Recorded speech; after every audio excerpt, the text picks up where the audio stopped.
আসসালামু আলাইকুম ওয়া রাহমাতুল্লাহি ওয়া বারাকাতুহু।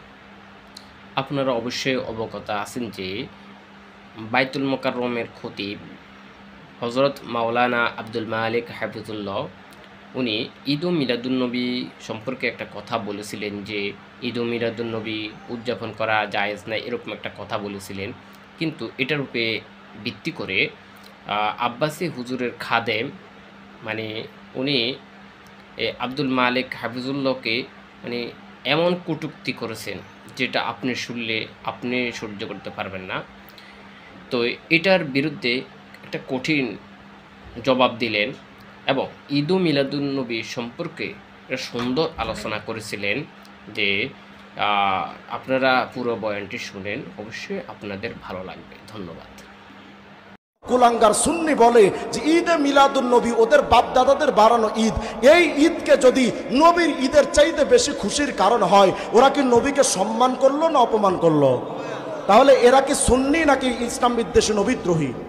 অথচ আমরা তাদেরকে বানিয়েছে আশেকে রসুল, বিশ্ব আশেকে রসুল নাম দেয়, আর কুত্তায় ওদের বিশ্ব আশেকে রসুল নামের উপর পেশাব করে। নবীকে কতটা সম্মান আল্লাহ করেছেন দেখতে চান? খোলেন কোরআন শরীফ। আল্লাহ তার রসুলকে ডাকছেন, বড় বড় নবীদের আল্লাহ নাম ধরে ধরে ডেকেছেন। ইয়া আদম, ইয়া নূহ, ইয়া ইব্রাহিম, বড় বড় নবীদের আল্লাহ নাম ধরে ডেকেছেন। কিন্তু একটা জায়গা কোরআন শরীফে আপনি দেখাতে পারবেন না যেখানে আল্লাহ তার রসুলকে ইয়া মুহাম্মদ বলে ডেকেছেন। অথচ বড় বড় নবীদেরকে ডাকছেন এভাবে, ইয়া আদম উসকুন আনতা ওয়া যাওজুকাল জান্নাহ, ইয়া নূহ ইহবিত বিসালামিন মিন্না বারাকাতিন আলাইক, ইয়া ইব্রাহিম কদ সাদ্দাকতা রুইয়া, ইয়া ইয়াহইয়া খুযিল কিতাবা বিকুওয়া, ইয়া যাকারিয়া ইন্না নুবাশশিরুকা বিগুলামিন ইসমুহু ইয়াহইয়া, ইয়া দাউদ ইন্না জাআলনাকা খলিফাতান ফিল আরদি ফাহকুম বাইনান নাসি বিল হক্কি ওয়া লা তাত্তাবিল হাওয়া ওয়া মা তিলকা বিয়ামিনিকা ইয়া মূসা, ইয়া ঈসা ইন্নী মুতাওয়াফফিকা ওয়া রাফিউকা ইলাইয়া। সব নবীদের আল্লাহ এভাবে নাম ধরে ধরে ডেকেছেন, ইয়া আদম, ইয়া নূহ, ইয়া ইব্রাহিম, ইয়া যাকারিয়া, ইয়া ইয়াহইয়া, ইয়া দাউদ, ইয়া মূসা, ইয়া ঈসা। কিন্তু আপনার আমার নবীকে যখন ডাকার দরকার হয়েছে অত্যন্ত সম্মানের সাথে, আজমতার হুরমতের সাথে, মহব্বতার দরদের সাথে, ভালোবাসা আর নম্রতার সাথে, কি চমৎকার করে আল্লাহ এভাবে ডাকতেন, ইয়া আইয়ুহান নবী হাসবুকাল্লাহ, ইয়া আইয়ুহার রাসূল বাল্লিগ মা উনজিলা ইলাইকা মির রাব্বিক, ইয়া আইয়ুহাল মুদ্দাসসির কুম ফাআনযির, ইয়া আইয়ুহাল মুজাম্মিল কুমিল লাইলা ইল্লা কলিলা। এতটা সম্মান করে উপাধি ধরে আল্লাহ ডেকেছেন, ইয়া মুহাম্মদ বলে ডাকেননি। হ্যাঁ, অনেক সময় নাম যদিও আমরা ধরি, নাম ধরে ডাকার ক্ষেত্রে তার উপাধি ব্যবহার করি। যেমন এই এলাকায় যদি এখন ডক্টর ইউনুস আসে, তা আমরা কেউ বলবো না যে ইউনুস আসছে, বলবো প্রধান উপদেষ্টা ডক্টর ইউনুস এসেছে, অমুক অমুক যার নাম উচ্চারণ করা হয়। যেমন আজকে এখানে পীর সাহেব হুজুর আসবেন, কেউ কিন্তু আমাদের এখানে ঘোষণা যখন দেওয়া হবে ঘোষক, উনি কিন্তু বলবে না যে রেজাউল করিম আসছে, সবাই বলবে শায়েখে চরমনাই, পীর সাহেব চরমনাই, আমিরুল মুজাহিদিন, পীর সাহেব হুজুর চরমনাই, এভাবে উপাধি ধরে ডাকা হয়। জানেন আপনি কোরআন শরীফের মগজ দেখেন, আল্লাহ তার হাবিবকে একটা বারের জন্য মুহাম্মদ শব্দটা উচ্চারণ করেননি। হ্যাঁ, নাম যখন উচ্চারণ করার দরকার হয়েছে সকল জায়গায় আল্লাহ তার রসুলের উপাধি হয়তো খাতামুন নবিয়্যিন অথবা রসুল্লাহ শব্দ ব্যবহার করেছেন। দেখেন কোরআন শরীফ বলছে, ওমা মুহাম্মদুর রাসূলুল্লাহ ওয়াল্লাযীনা মাহু আশিদ্দাউ আলাল কুফার মা কানা মুহাম্মাদুন আবা আহাদিম মির রিজালিকুম ওয়ালাকিন রাসূলুল্লাহি ওয়া খাতামুন নবিয়্যিন। মুহাম্মদুর রাসূলুল্লাহ এমন ভাবে আল্লাহ উপাধি ধরে ডেকেছেন। আমি বোঝাতে চাচ্ছি উম্মতে মুহাম্মদী, তোমার যেই নবীকে আল্লাহ এতটা সম্মান দেন, সেই নবীর দাড়িটা কাইটা সেলুনে ফালায়া, মানুষের পায়ের তলায় জুতার নিচে নবীর দাড়িটাকে ফালায়া তুমি নবীকে কতটা অপমান করো, তোমার কি বোধ শক্তি কখনো জাগ্রত হবে না? নবী বলছেন আমার মতো টুপি লাগাও, তুমি নবীর টুপি বাদ দিয়া বেঈমান বিধর্মীদের ক্যাপ মাথায় দিয়েছ। নবী বলেছেন আমার মতো পোশাক পরো, নবীর পোশাককে বাদ দিয়া শরীরের মধ্যে বিধর্মীদের কোট প্যান্ট টাই শার্ট ঝুলিয়েছ। তুমি নবীকে কতটা অপমান করছো। নবী বলেছেন আমার ইসলামতন্ত্রের রাজনীতি করো। তুমি বুঝাতে চাচ্ছ নবী আপনার রাজনীতি করি না, লেনিন, কালমার্ক্স, মাও সেতুং, আব্রাহাম লিঙ্কন বেঈমানদের রাজনীতি করি। তুমি এভাবে করে নবীকে কতভাবে যে অপমান করে যাচ্ছ নিয়ত প্রতিনিয়ত, তুমি এটার কবে বুঝবে আমার ভাই? অথচ তুমি তো উম্মতে মুহাম্মদী, এতটুকু বুঝবার ক্ষমতা আপনার আমার নাই। আশ্চর্যের সাথে বলতে হয় আজ আমাদের বাংলাদেশে অনেক নবী প্রেমিক দেখা যায়। নির্বাচনের আগে ভোট কালেকশন করতে এসে মানুষের সামনে এসে দাঁড়িয়ে কি বলে যে ভাই আমার আল্লাহ রসুলের নামে একটা ভোট দিয়েন, বলে না?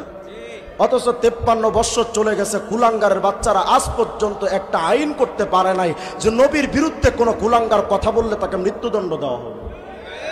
আজ পর্যন্ত কেউ আইনটা করতে পারে নাই।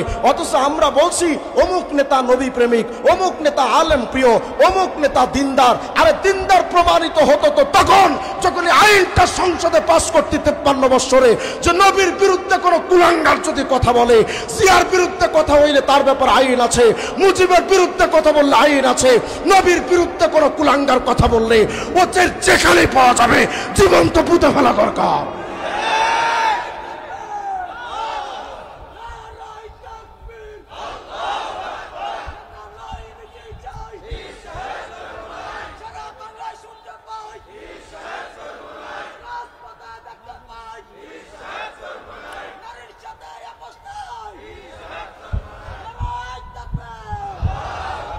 এই আইনটা তো রাষ্ট্রপ্রধানদেরকে করা দরকার ছিল, কিন্তু করে নাই। ওরা মনে মনে ভাবছে নবীর আপন বলে কেউ নাই।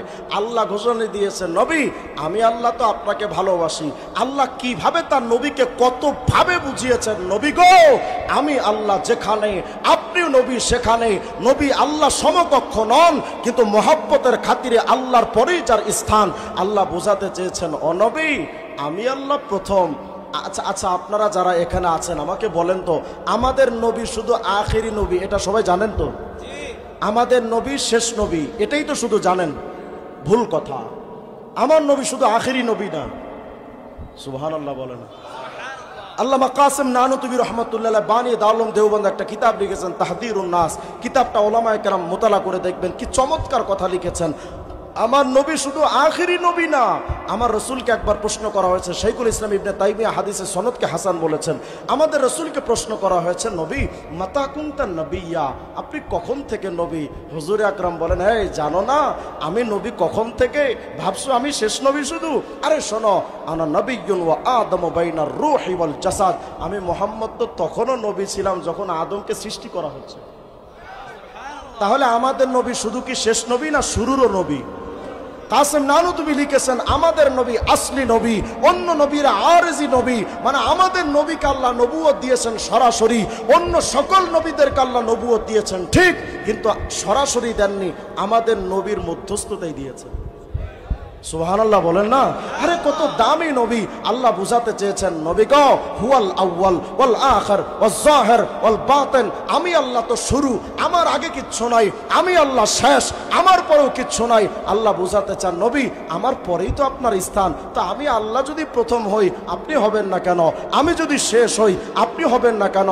নবী গো আমি আল্লাহ প্রথম, আমার আগে ইলাহ নাই, আপনি নবী হিসেবে প্রথম, আপনার আগেও নবী নাই, আমি আল্লাহ হিসেবে শেষ, আমার পরে ইলাহ নাই, আপনি নবী হিসেবে শেষ, আপনার পরেও নবী নাই। সুতরাং কোন কুলাঙ্গার যদি এই জামানায় মির্জা কাদিয়ানের মতো 1.5 ব্যাটারি টেরারা যদি দাবি করে সেও একটা নবী, আমরা বলি তুই মিথ্যাবাদী।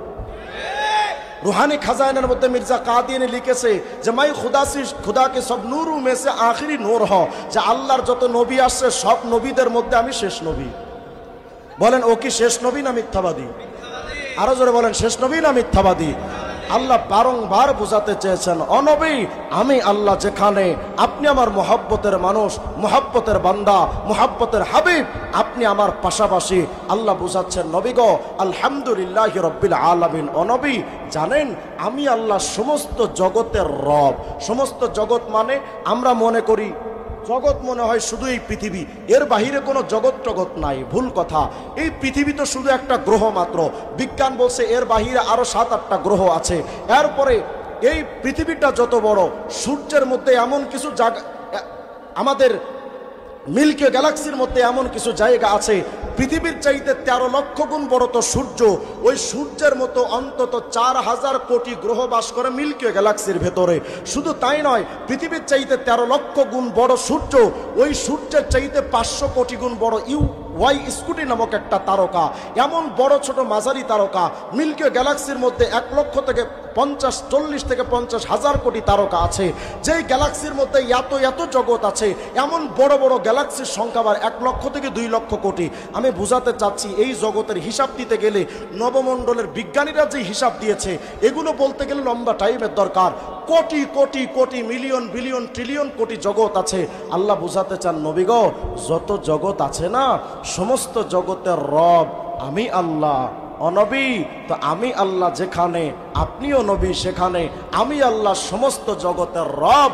ওমা আরসালনাকা ইল্লা রাহমাতাল লিল আলামিন। নবী আমি আল্লাহ যেই যেই জগতের রব, আপনি মুহাম্মদ সেই সেই জগতের রহমত। আরে আল্লাহ তার রসুলকে কতটা মহব্বত করেন না। আজকে তো যারা রাষ্ট্রীয় ক্ষমতায় আসে তারা নবীর ইজ্জতের আইন করে না। কি লাগবে, কি কেন লাগবে বলেন আমার নবীর ইজ্জতের পক্ষে, সম্মানের পক্ষে আইন কেন প্রয়োজন? যদি এটা আমাদের আবেগ শুধু, কিন্তু আল্লাহ আগে জানিয়ে দিয়েছেন নবী গো আরে টেনশন করেন না, মশরিক থেকে মাগরিব, শিমাল থেকে জুনুব, পুরা পৃথিবীর মানুষ যদি আপনার ইজ্জতের হেফাজতের পক্ষে কথা না বলে, আইন না করে, আপনি টেনশন করেন না, কিচ্ছু হবে না। ইন্না কাফাইনা কাল মুস্তাহজিইন। নবী আপনার ইজ্জত হেফাজতের জন্য আমি আল্লাহ নিজে যথেষ্ট। অতএব সারা দুনিয়ার মানুষ মিলে যদি আমার নবীর বিরুদ্ধে কটূক্তি করে, আমার নবীর কিচ্ছু আসে যাবে না। হ্যাঁ এটা তো ঠিক, নবীর বিরুদ্ধে কথা বললে নবীর ইজ্জত যাবে না, কিন্তু আমাদের হৃদয়ে যখন রক্তক্ষরণ হবে, নবীর ইজ্জতের বিরুদ্ধে কথা বললে আমাদের হৃদয় রক্তক্ষরণ হয়। এই রক্তক্ষরণের বহিঃপ্রকাশ একমাত্র ব্যবস্থাপনা হয়তো রাষ্ট্রীয়ভাবে মৃত্যুদণ্ড দিবি, নইলে মুসলমান যেখানে পাবে ওখানে জবাই করে ফেলবে।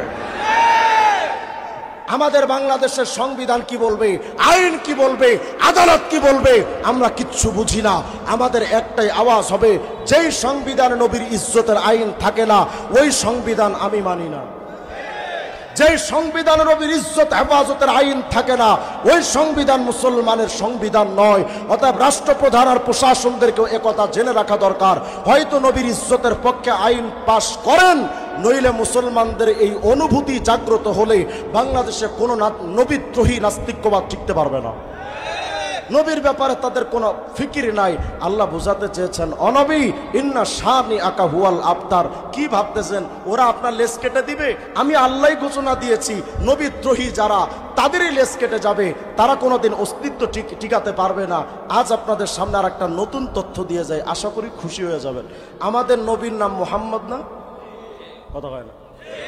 এই মুহাম্মদ শব্দ লিখতে কয়টা অক্ষর লাগে বলেন তো? জানেন না? অনেকে জানেন না, কিন্তু যদি জিজ্ঞেস করি এক প্যাকেট আকিস বিড়ির মধ্যে কয়টা বিড়ি থাকে এটা কইতে পারবেন? কথা হয় না? কিন্তু নবীর নামের মধ্যে কয়টা অক্ষর মুসলমান জানে না। আমাদের নবী মুহাম্মদ শব্দটা লিখতে 4টা অক্ষর আছে। কয়টা? রিয়াদুর রাকায়েক ওয়া হিয়াদুল হাকায়েক নামক একটা কিতাবে 153 নম্বর পৃষ্ঠায় এই কথাটা পেয়েছিলাম যে আমাদের নবীর নাম তো মুহাম্মদ, কিন্তু মুহাম্মদ শব্দটা লিখতে যে 4টা অক্ষর, প্রত্যেকটা অক্ষরের আবার আলাদা আলাদা অর্থ আছে। সুবহানাল্লাহ বলবে না?